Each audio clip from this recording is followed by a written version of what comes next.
이 사회적으로 보면 그 안타까운 마음을 불러일으키는 뉴스가 있는데, 그 부모의 유산 상속 문제로 자식들 간의 싸움이 확대가 돼서 법정 싸움으로 비화되는 그런 경우들을 많이 봅니다.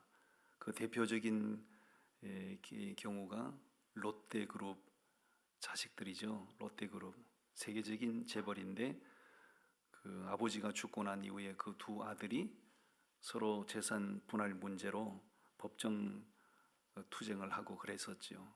그 다음에 하이트 맥주 진로그룹 자식들도 마찬가지입니다. 대단히 안타까운 거지요.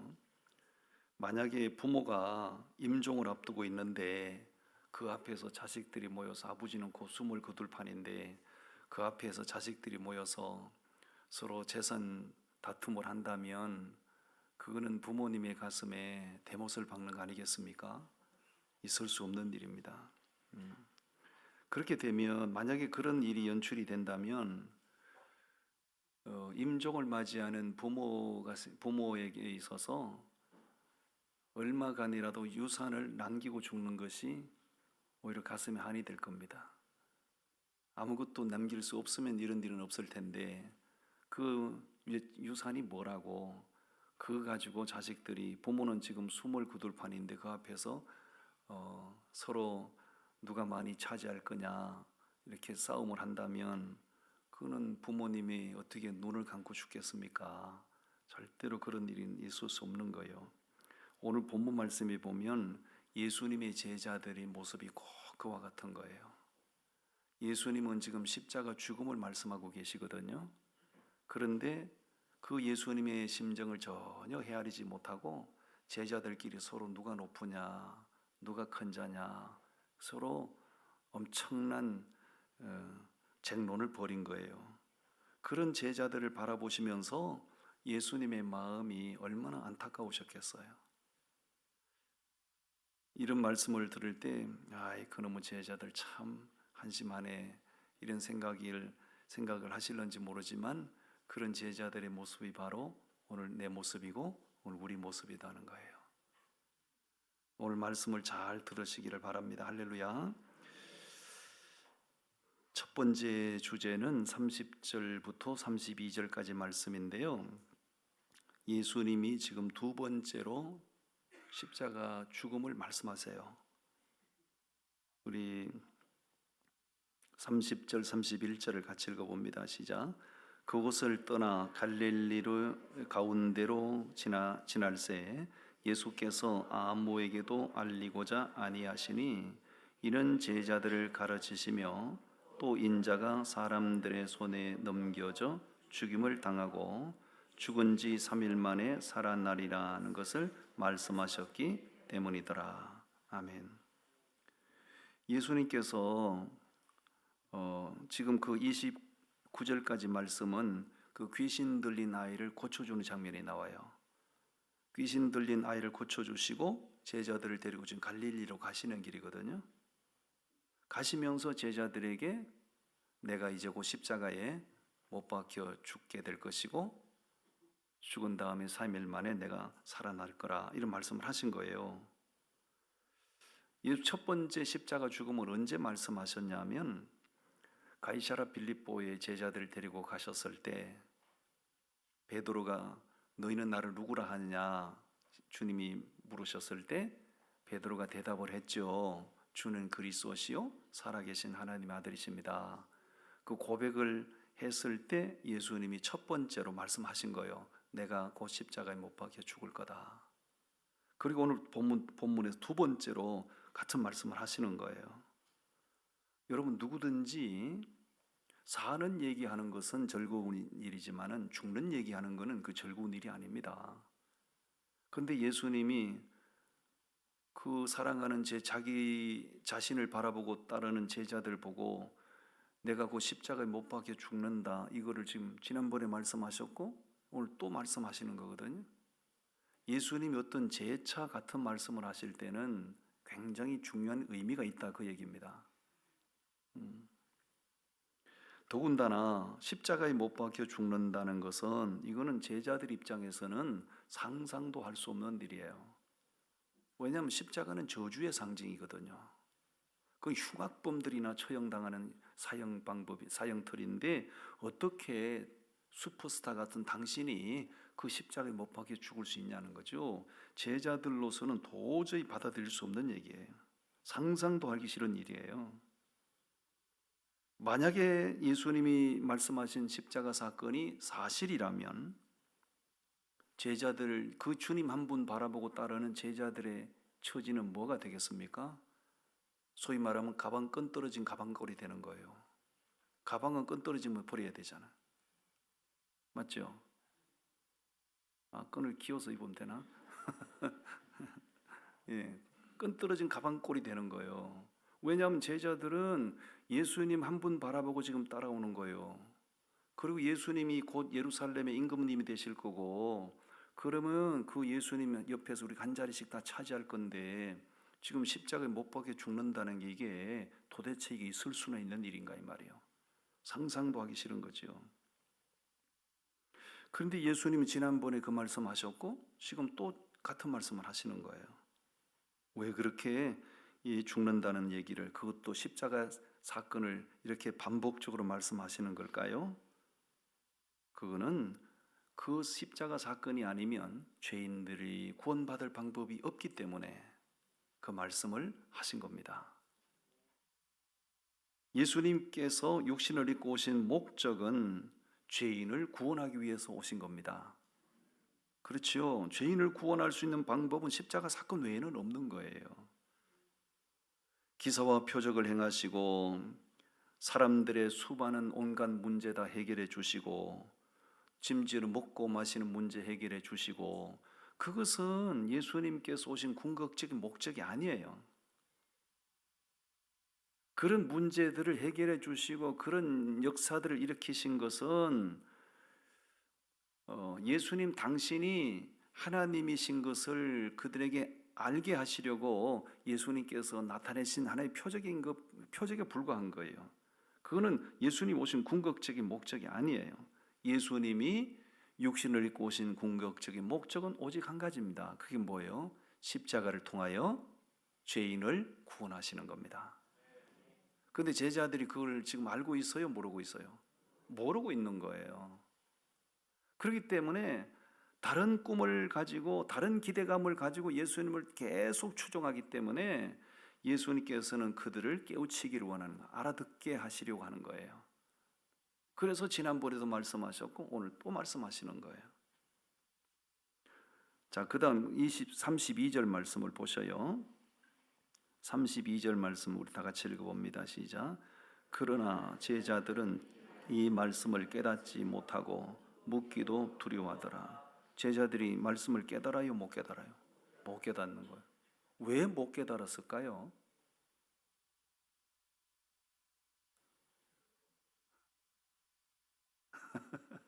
기가 차서 웃는다.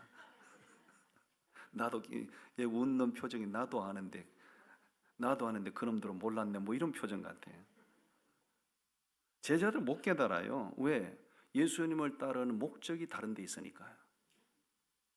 예수님 하시는 말씀이 자기들에게 안 들리는 거예요. 심지어는 32절 끝에 뭐라고 돼 있어요? 묻기도 두려워하더라. 묻기도 두려워하더라는 얘기는 예수님이 십자가 못 박혀 죽는 거는 생각도 하기 싫다고 얘기죠. 그렇게 되면 자기들의 처지가 입장이 낭패다 이거죠. 자기들은 실패 인생으로 전락한다 이거죠. 여러분, 이런 제자들의 모습을 통해서 오늘 우리에게 아주 중요한 메시지를 주는 거예요. 십자가의 의미를 모른 채 예수님을 따르는 것은 아무런 의미가 없다. 십자가의 의미도 모른 채 교회를 평생 다닌들 무슨 소용이 있겠는가? 십자가의 의미도 모른 채 평생 예수 믿어서 그 사람이 구원받겠는가? 아무런 의미가 없는 거예요. 그런 제자들과 같은 모습이 오늘 어쩌면 내 모습일 수 있고 어쩌면 여러분들의 모습일 수 있는 거예요. 내가 교회를 나가는 목적이 삶의 문제 해결받고자 하는 거고, 내가 예수를 믿는 목적이 세상적으로 잘 되기를 바라는 데 있고, 그런 의도와 목적을 가지고 교회를 다니고 예수를 믿는다면 십자가의 말귀를 못 알아들은 제자들이나 다를 바가 없는 거예요.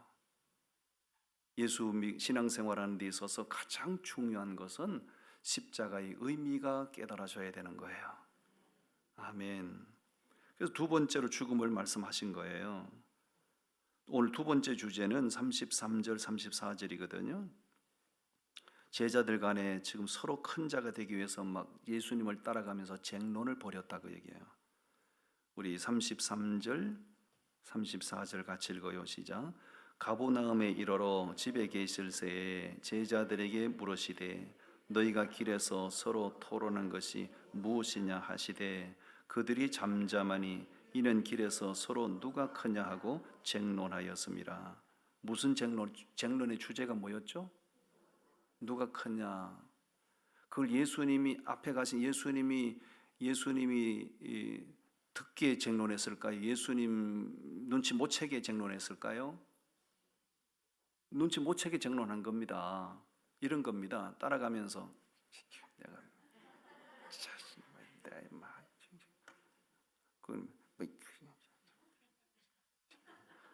12명이 예수님 앞에 가시잖아요. 제자들 12명이 뒤에 줄줄줄 따라가면서요, 서로 깨치면서요, 네가 크냐 내가 크냐 뭔 소리 하는 거, 뭐 이런 거 있잖아요. 예수님이 전혀 눈치도 못 챈 줄 알았죠. 예수님 다 듣고 계시고 다 보고 계신 거예요. 그래서 33절에서 가버나움에 도착해서 집에 계실 때 제자들에게 물으시는 거예요. 너희가 길에서 날 따라오면서 토론한 게 뭐냐? 무슨 주제로 너희들이 날 따라오면 무슨 주제로 서로 그렇게 쟁론했느냐? 이렇게 물으시는 거예요. 그랬을 때 제자들이 어떻게 했죠? 34절에서 그들이 뭐 했어요? 왜 잠잠한 거예요? 자기들도 양심이 깨닫는 거예요. 양심으로 느끼는 거예요. 왜? 예수님 따라가면서 예수님은 지금 십자가 못 박히기 위해서 지금 가고 계시는데 제자들은 그 의도를 전혀 알지 못한 채 네가 크냐 내가 크냐, 네가 높아지냐 내가 높아지냐, 서로 팔꿈치를 어깨를 치면서 그렇게 쟁론하면서 따라갔죠. 그 도착해서 너희들이 날 따라오면서 무슨 주제로 토론했냐, 무슨 주제로 쟁론을 벌였느냐, 그런 제자들이 할 말이 없잖아요. 만약에 자기들이 예수님 따라가면서 생산적인 토론을 했더라면, 매우 바람직한 토론을 했더라면 너희가 무슨 주제로 쟁론했느냐 그러면 예수님 이런 주제로 쟁론했는데요. 굉장히 생산적인 토론을 했으면 그렇게 안 할까요? 너희가 무슨 주제로 토론했냐고 물으실 때 매우 생산적인 토론을 했더라면 예수님 우리는 이런 주제를 가지고 토론했어요, 그랬지 않았겠어요? 근데 예수님이 무슨 주제로 쟁론했냐니까 제자들이 전부 다 주둥이 샷단 마우스예요. 왜? 자신들이 부끄럽다 이거죠. 할 말이 없는 거예요.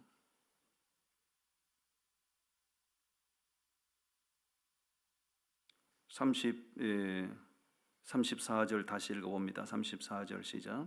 그들이 잠잠하니 이는 길에서 서로 누가 크냐 하고 쟁론하였습니다.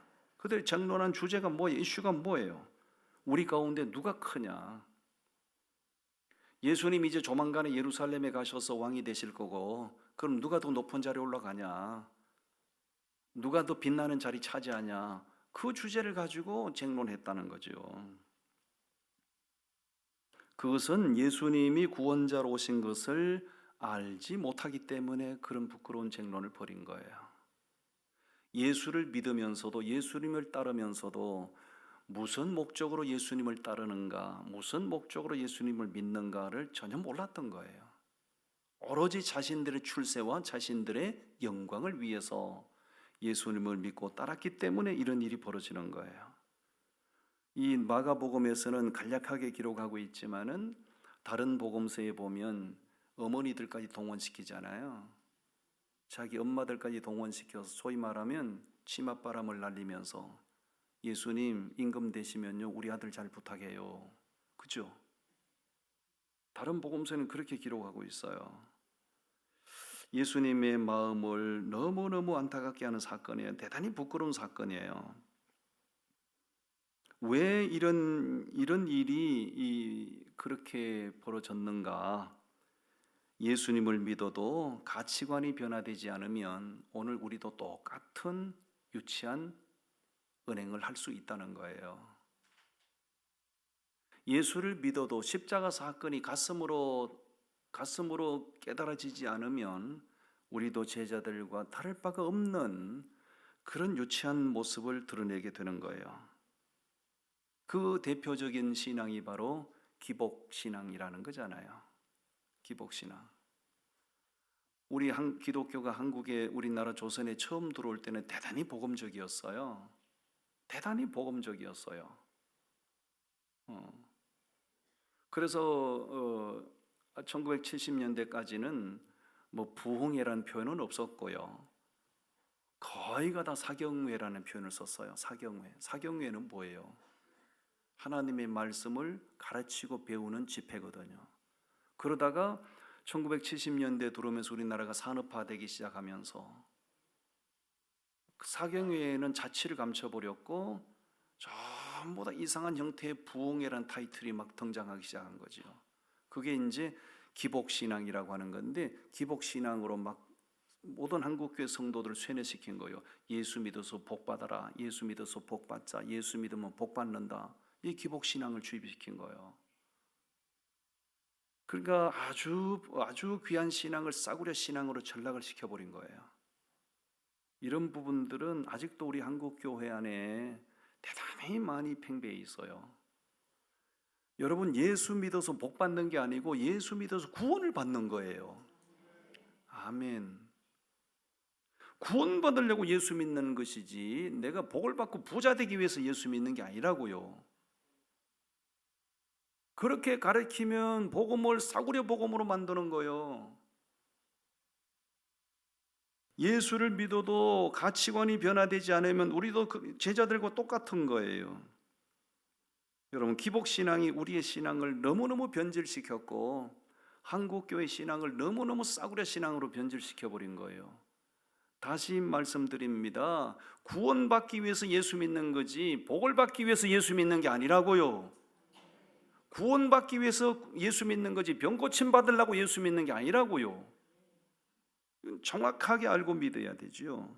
여러분, 골로새서 3장 말씀을 한번 보셔요. 골로새서 3장.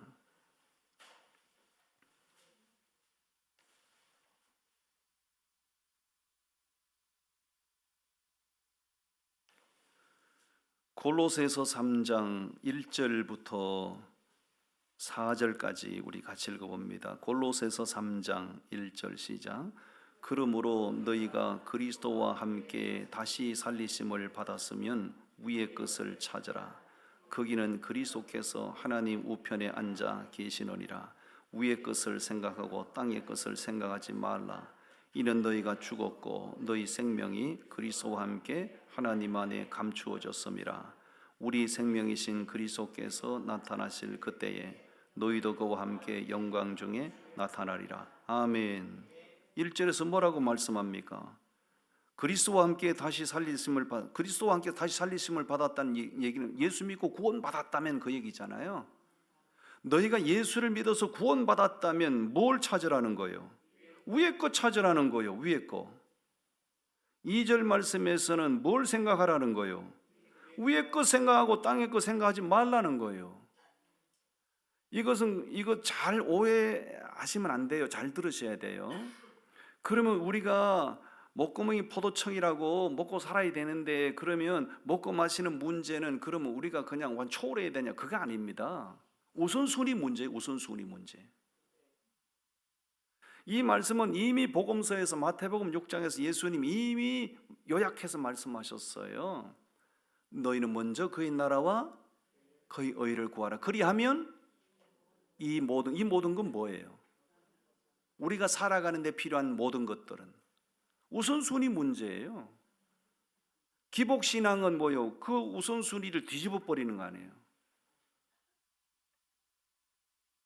사도 바울이 골로새 교회를 향하여 이런 부분들에 대해서 아주 그냥 강력하게 메시지를 하면서 아주 쐐기를 박아버리는 거예요. 왜? 그 당시 골로새 교회가 너무 세상적인 것을 앞세우고 추구했거든요. 진짜 구원받은 사람은 세상 사람들과 가치관이 달라야 되고 삶의 방향성이 달라야 되고 삶의 질이 달라야 되고 삶의 품격이 달라야 됩니다. 아멘. 예수님을 따라가면서, 예수님은 지금 십자가 사건을 지금 말씀하고 계시는데 제자들은 따라가면서 예수님 눈치 못 챘겠지 생각하고 어깨 부딪히면서 팔꿈치 치면서 네가 높아지냐 내가 높아지냐, 너희가 날 따라오면서 뭘로 쟁론했냐니까 할 말이 없는 거예요. 부끄러워서. 우리가 하나님 앞에 서는 날이 올 텐데 너 여태까지 뭐 하다 왔냐, 너 신앙생활 어떻게 하다 왔냐 물으신다면, 예 주님 저는 예수님 당신이 유일한 구원자이신 것을 확실히 믿고 이리도 저리도 치우치지 않고 내가 똑바로 믿음 지키다 왔습니다, 이래야 되잖아요. 그런데 제자들처럼 그냥 부끄러워서 할 말이 없어서 샷단마우스 해버리면 이건 안 되는 겁니다. 우리 큰 자가 되기 위해서, 다시 말하면 서로 예수님의 본질이 아닌 비본질을 너무 앞세우고 비본질을 마치 본질처럼 붙들고 막 예수 믿는 신앙, 이 싸구려 신앙은 우리가 전부 갈아엎어야 돼요. 아멘.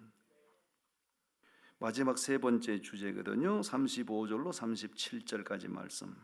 예수님께서 제자들을 꾸짖으시죠. 아주 책망을 하시지요. 35절부터 읽어봅니다. 시작. 예수께서 앉으사 12 제자를 불러서 이르시되 누구든지 첫째가 되고자 하면 뭇사람의 끝이 되며 뭇사람을 섬기는 자가 되어야 하리라 하시고, 예수님이요 제자들이 부끄러워서 잠잠하고 말을 못하는 거요, 그런 제자들을 보시고 예수님께서 그냥 막 쐐기를 박는 거예요. 너희가 그렇게 높아지고 싶으냐? 내가 진짜 큰 자가 되고 싶으냐? 그럼 뭐 어떻게 하라는 거예요? 네가 첫째가 되고 그렇게 첫째가 되기를 원한다면 저 꼴찌에 가서 서, 맨 끝에 가서 서라고. 네가 그렇게 큰 자가 되고 그렇게 높은 자가 되기를 원한다면 가장 낮은 자 위치에서 모든 사람 섬기라고 이 말씀하시는 거예요. 아마 예수님이 이 말씀을 하셨을 때 제자들은 이 말씀도 가슴에 와닿지 않았을 거예요. 이 말씀이 제자들의 가슴에 와닿지 않았던 것을 어떻게 알 수 있느냐? 그 다음 구절을 보면 알아요. 36절 다 같이 읽겠습니다. 시작. 어린아이 하나를 데려다가 그들 가운데 세우시고 안으시며 제자들에게 이르시되, 예수님이 누구를 데리고 오셨죠? 어린아이를 왜 데리고 오셨어요? 예수님이 하시는 말씀을 알아들었더라면 어린아이 데리고 올 필요가 없어요. 자신들이 너무 부끄러운 수준 이하의 신앙을 가지고 해서는 안 되는 그런 말과 행동을 했잖아요. 그들을 예수님이 책망하시잖아요. 너희가 첫째가 되고 싶으냐? 끝에 가서 서라. 높아지고 싶으냐? 낮아서 섬겨라. 못 알아듣는 거예요, 제자들이. 왜? 가슴에 와닿지 않는 거예요. 그러니까 예수님께서 어린아이 하나를 데려다가 실물 교육을 시키는 거예요. 말귀를 못 알아들었기 때문에 어린아이 데리고 와서 이 어린아이처럼 낮아지면 된다, 그 얘기 하시는 거예요.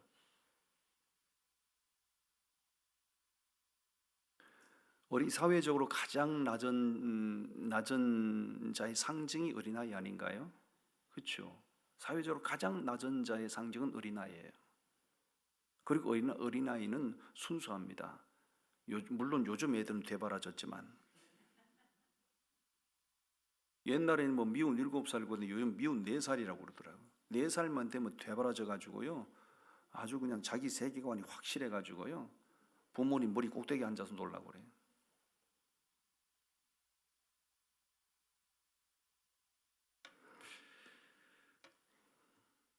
주님 하신 말씀이 구구절절이 다 맞는 말씀이고요, 정말 진리 중에 진리예요.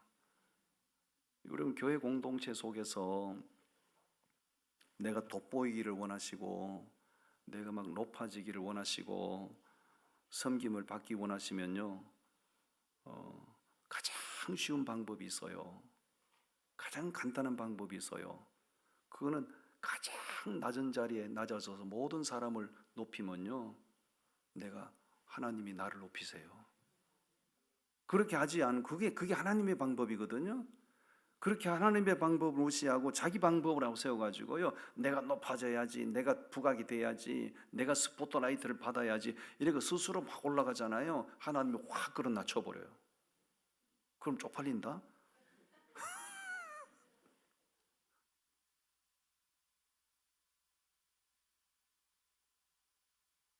사람에게 이게 말처럼 쉬운 건 아닙니다. 왜냐하면 인간에게는 높아지려고 하는 욕망이 있거든요. 욕망.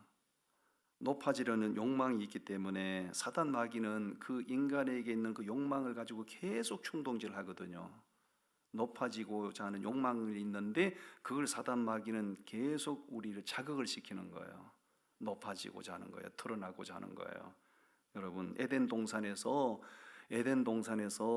사단 마귀가 아담과 하와에게 접근하잖아요. 접근해서 선악과를 따먹으라고 말하잖아요. 따먹으면 어떻게 된다고 하죠?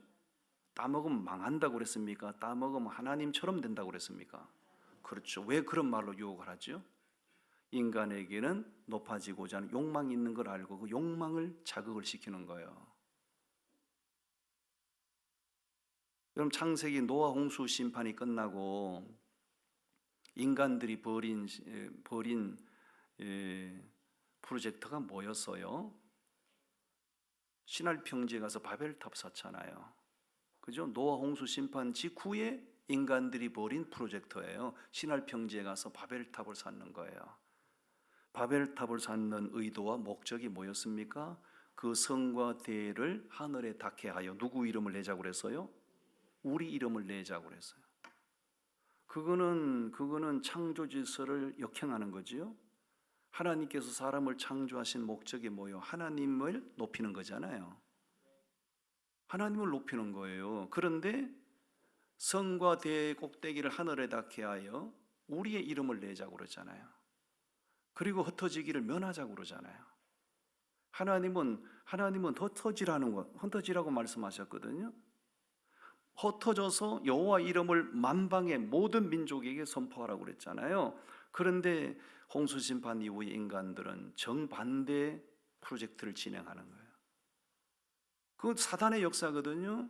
결국 하나님이 바벨탑을 무너지게 하시고 언어를 혼잡하게 만들어서 같은 언어를 쓰는 사람들끼리 흩어져서 민족을 이루게 하셨잖아요. 이건 오늘날 교회도 마찬가지예요. 교회는 모이는데도 열심을 해야 되지만 흩어지는데 인색하면 안 되는 거예요.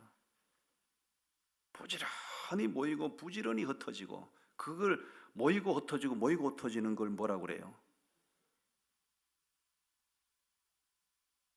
가만히 있는 걸 뭐라고 그래 그러면? 에? 부동. 가만히 있는 걸 부동 자세라고 그래요. 계속 움직이고 모이고 흩어지고 움직이는 뭐라고 그래요? 역동적이라고 그래요. 역동적. 여러분, 부동적이 좋아요? 역동적이 좋아요? 다시 물으게, 잊어버리고 대답을 못한 분이 3분 계셔요. 가만히 움직이지 않고 부동적인 게 좋아요? 계속 움직이고 모이고 터지고 역동적인 게 좋아요? 근데 왜 교회는 부동 자세로 있는 거예요? 한국 교회가 우리끼리 계속 울타리를 크게 치고 흩어지기를 면하자고. 창원에서 대표적인 교회가 상남교회 아닌가요?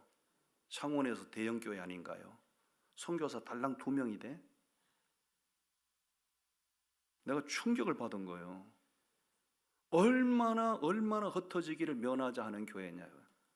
얼마나 자기들 세계를 구축하고 바벨탑을 쌓고자 하는 거예요. 그 큰 교회에서 선교사가 달랑 2명? 부끄러운 줄 알아야 되죠. 하나님 그런 교회 안 기뻐하십니다. 교회는요, 사람도 가만히 있으면 병들어 죽는 거예요.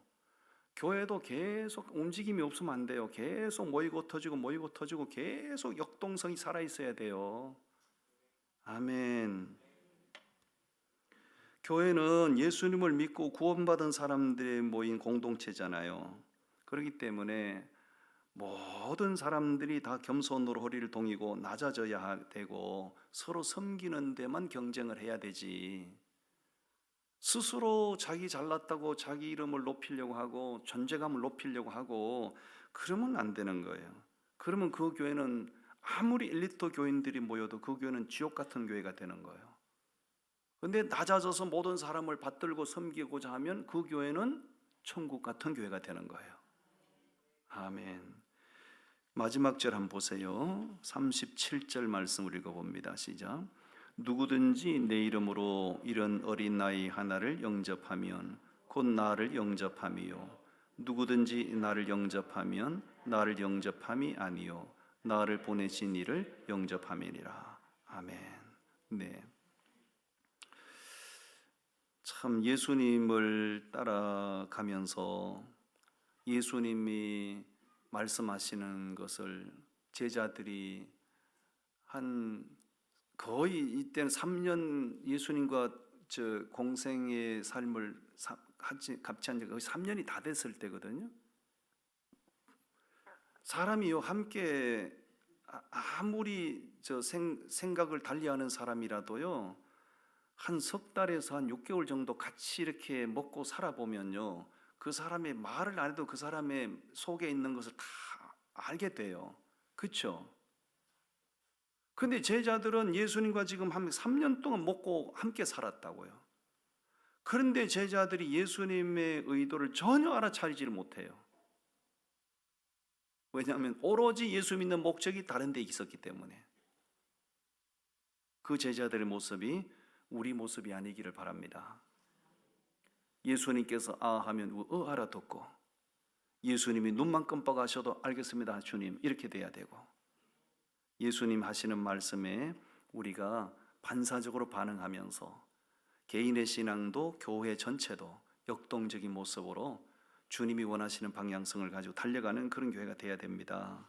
아멘. 기도하겠습니다. 하나님 아버지,